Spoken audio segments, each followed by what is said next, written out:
A man once arrested for stalking Billie Eilish has now died in a shocking and unexpected incident. And the story behind it is more complex than it first appears. Celebrity stalking cases are more common than many people realize. Public figures face intense scrutiny, unwanted attention, and sometimes situations that cross the line into real fear. Back in 2020, Billie Eilish experienced exactly that. Now, years later, that same case is back in the spotlight for a very different reason. Here's where things become complicated. The man at the center of that past case, Prenelle Rousseau, has reportedly died after being struck by a train in New York. Authorities are still investigating the incident.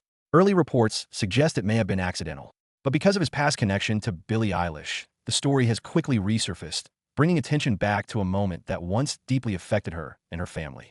According to reports, the incident happened early Wednesday morning. Rousseau was said to be jogging on or near train tracks in Westbury, Long Island. At some point, he was struck by a Long Island Railroad train. Passengers on board had to be transferred, and an investigation was launched shortly after. For now, authorities have indicated that the situation appears to be accidental. But beyond the incident itself, what's drawing attention is who he was. Because years earlier, Rousseau made headlines for repeatedly showing up at Billie Eilish's family home in Los Angeles. This was during the height of the COVID-19 pandemic, a time when fear and uncertainty were already high.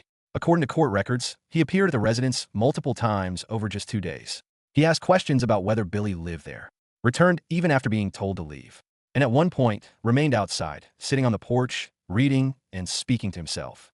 Despite repeated requests from her father to leave, he refused. Eventually, security had to be called, and later, he was arrested for trespassing. For Billie Eilish and her family, the situation wasn't just uncomfortable. It was frightening, especially given the context of the time. Concerns about health, safety, and personal space were heightened during the pandemic.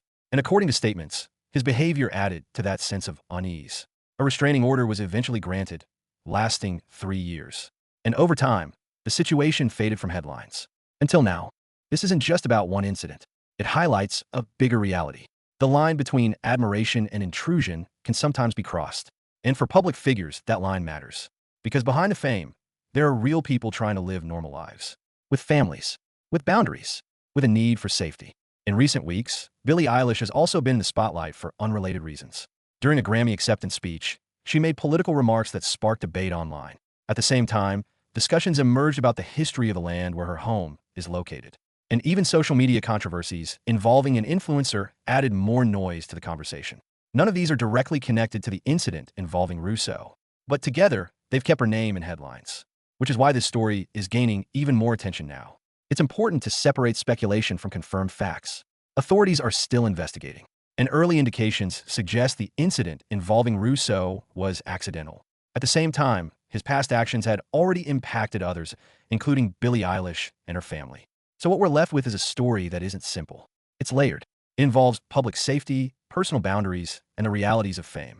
Prenelle Rousseau's death marks the end of a story that once caused real concern for a young artist and her family. While investigations continue, what remains clear is this.